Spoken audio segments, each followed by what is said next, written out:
Now, tonight, we do send all our love, all our prayers to everyone in Uvalde, Texas. There, can you think of anything worse than losing a child? Just for a second, you think about that aspect of it. As captured very well by Sarah Carter, who's been there with the families all day. Yesterday, we lost 19 innocent children, two brave teachers, because of the evil actions of a despicable, soulless monster. You can't have a conscience or a soul and do something this evil, right? But let me be clear, though. There is a solution. We've got to talk about solutions. Most people don't want to get to the root cause of anything. But if we want to protect our kids, which we must do, and prevent this thing from happening again, we need an honest discussion. We protect our politicians. They are secured with police, with Secret Service, with armed gunmen around them.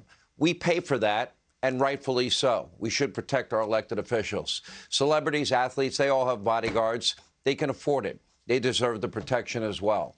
We just spent, what, $40 billion that we sent to Ukraine to protect democracy. I think it's well past time that we, as a country, maybe we should save a few of those billions of dollars and send them to every school in the country so they can hire well-trained, well-qualified armed guards, particularly retired police officers, retired military. We can do that if we choose to. If we make it a priority to protect every stadium, every concert venue, every airplane in this country that we all get on and use, we can do the same for our schools and for our children. Without a doubt, finding real, actionable solutions to protect our kids is critically important, and we don't have to infringe on people's rights to do so. Unfortunately, Sarah's right. Sadly, many on the left, they're not interested in a real solution. In fact, they don't even really seem to care about gun violence at all, unless and until it fits a preferred political narrative. Now, take a look at your screen. Since 2019, 4,598 children have been shot and killed in the United States. Of that number, 43 of those deaths were school shootings. And of course, we on this program have stated over and over again, you know, this literally is our national treasure. These lives, these precious kids, all lives definitely matter. One death is a tragedy.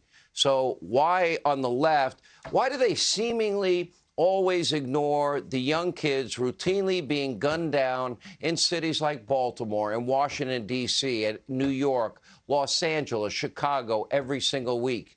We had 28 people shot in Chicago last week. By the way, that's on the low side for a typical weekend there. No one on the left ever talks about it. They don't seem to care. On this program, we have been scrolling the names of murdered victims, people that have been involved and have been shot in the Windy City. We have done this since 2009. Since that time, 1,381 children under the age of 19 have been shot and killed in Chicago. That includes 8 years of the Obama-Biden presidency and vice presidency. But they couldn't be bothered at the time. They never addressed, they barely mentioned the epidemic of violence in Obama's home city of Chicago. They didn't lift a finger. They didn't even try. They didn't do next to nothing. They barely spoke about the carnage in one of America's major cities. So you got to ask yourself a question. Why is that? Well, in short, if Democrats, the media mob, and if they can't use a shooting to try and vilify Republicans or conservatives, what, they just ignore it? Why, how is that possible? And then you listen to Joe Biden, before we even knew the actual number of people shot yesterday, rushes to politicize this. So now, sadly, like always, they use the horror in Uvalde, Texas, to score, what, cheap political points? Because if they really cared about all of those kids, why didn't they lift a finger for Joe? 8 years you were vice president. Why didn't you do anything? Last night, before we even knew the actual real death toll, President Biden rushed in front of a camera, politicized the shooting, lashing out at the so-called gun lobby. And meanwhile, one Democratic congressman takes to Twitter and calls Ted Cruz a bleeping baby killer. And then there's this lunatic, Beto Bozo O'Rourke, and he's running again for statewide office. It's not going well for him. So today he interrupted an official press conference in Uvalde with his very own political stunt. Take a look at this circus. It was after Santa Fe High School. Sit down. You're out of line and an embarrassment. It was after El Paso. Sit down and don't play. Stop. The next shooting is right now, and you're doing nothing. No, you're offering us nothing. Out of here. You This said is this the is place not to talk this predictable. over. This is totally predictable when you Sir, you're out of line. Sir, you are out of line. Sir, you are out of line. Please leave this auditorium. So you can exit. Get out of here, please. I can't believe you're a sick son of a you would come to a deal like this to make a political issue. This is not the place to do that.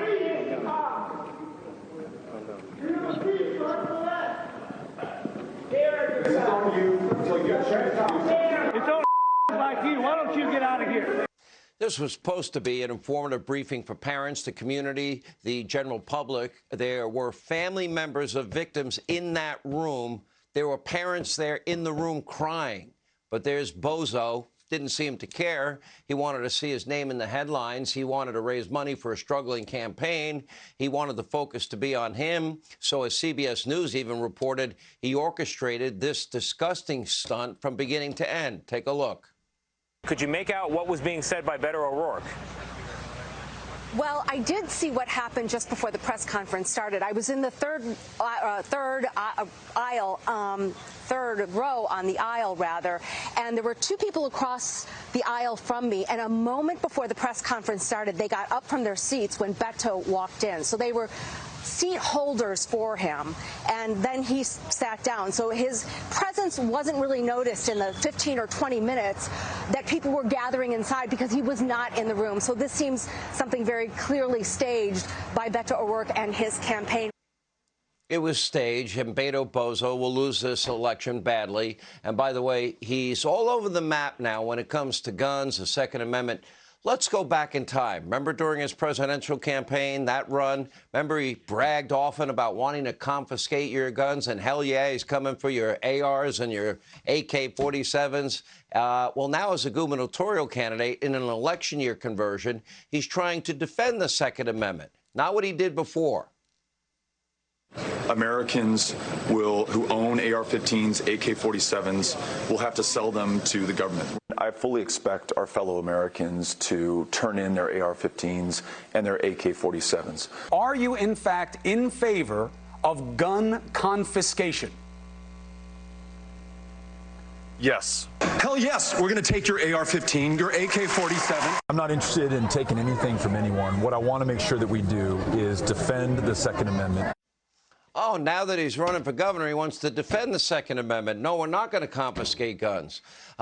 Just a tip of this. Isn't this what we find so repulsive about politicians? They have no real convictions, and he'll say and do anything to get elected. Beto Bozo is no hero here. He's spineless. He's an out-of-work politician. He wants to feel important, and he's politicizing a tragedy. The real heroes, if you will, in Uvalde were those that risked their life and limb to save as many kids as they could, and they did, including the elite Border Patrol official, the one that rushed into Robb Elementary School, the one that returned fire and ultimately killed this murderer. And by the way, take a look at this. This is his hat. Take a good look at that. As you can see, came within millimeters of losing his own life. Hey, Sean Hannity here. Hey, click here to subscribe to Fox News YouTube page and catch our hottest interviews and most compelling analysis. You will not get it anywhere else.